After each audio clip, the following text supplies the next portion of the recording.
Now to Annapolis, former Governor Larry Hogan at the podium. I love you too. I just spoke with County Executive also Brooks, and I congratulated her on a hard-fought victory. And in our nation's history, only 3 African-American women have ever served in the United States Senate. Tonight, regardless of who you voted for, we can all take pride in the election of the first black woman to represent Maryland in the United States Senate.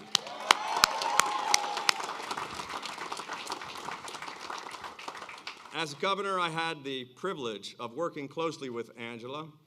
She's a dedicated public servant, and all of us should wish her much success. And Yumi and I offer our best wishes and our prayers to Angela and her family. But now is the time for us to come together and to move forward as one state and one nation, to respect the will of the voters and the outcome of the democratic process. And I want to thank every single one of you in this room tonight. Give yourselves all a big round of applause. Thank you. Thank you so much. I want to say thanks to my wife, Yumi, who inspired me to get into this race, and my entire family. Give them a big round of applause.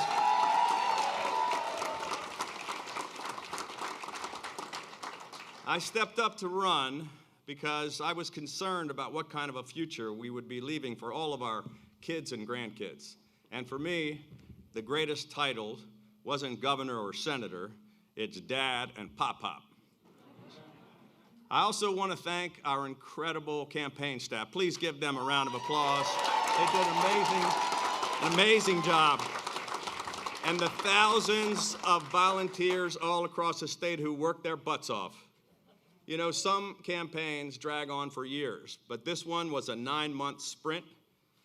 We ran full speed from day one, from early mornings and late nights to every corner of the state, knocking on doors, making calls and meeting voters from Oakland to Ocean City and everywhere in between.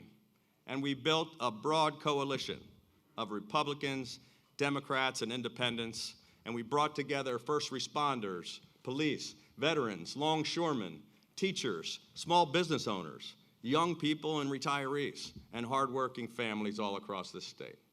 This was truly a grassroots campaign.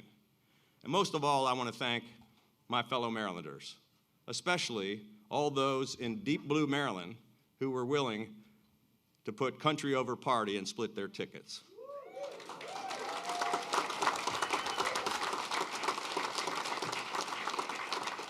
If the pundits and the politicians were more like the good and decent people that I meet every day on the campaign trail, our country would be so much better off.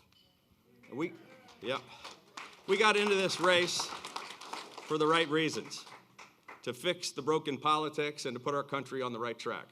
And we ran the kind of campaign that represents what politics can be and what it should be. Driven by the people, not the party bosses, and focused on the issues that actually matter to families all across Maryland. From day one, this was the only campaign in America that reached out to Republicans, Democrats, and independents alike, because that's what it's going to take to solve the serious problems we face. Americans today are thoroughly convinced that we're hopelessly divided, that Washington is completely dysfunctional, and that our entire political system is fundamentally broken.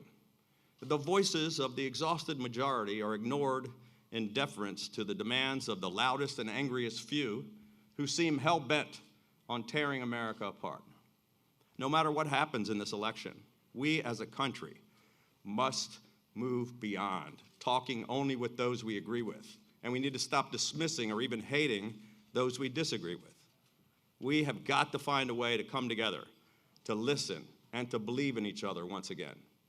Because there really is far more that unites us than divides us.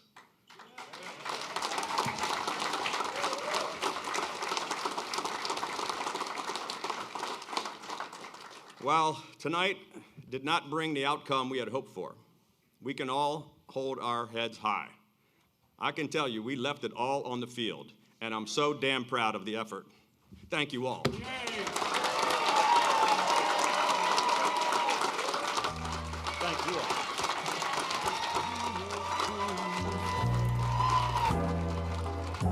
And we proved that campaigns can be about so much more than just red versus blue. I kept stressing that we need to get back to the red, white, and blue. Though this chapter ends tonight, our work and our commitment to a brighter future and a better path forward will continue. The stakes are far too high for any of us to walk away and just sit on the sidelines. So to everyone who stood with us in this cause, who worked, fought, and believed in this campaign, let me say this. You should never apologize for standing up for decency and common sense. Never give in to fear or cynicism, and never, ever give up on the work of changing Maryland and America for the better. Thank you. God bless you all, and may God bless the great state of Maryland and the United States of America.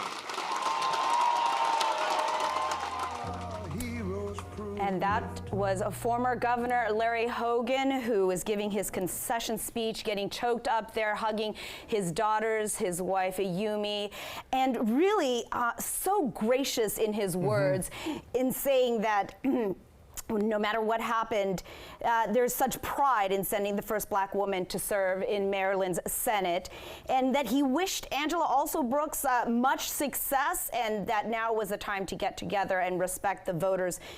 And talking about the unity that this party needs to have, and calling it going back to red, white, and blue, and not just the red and the blue parties, which was really on brand for Hogan, who campaigned on being independent, who really talked about how he dismissed all of Trump's rhetoric and his divisiveness and really wanted to unite Maryland. Very much so, and he said, you know, he thanked all the voters who put country over party as well, and that was his whole thing campaigning. All right, we're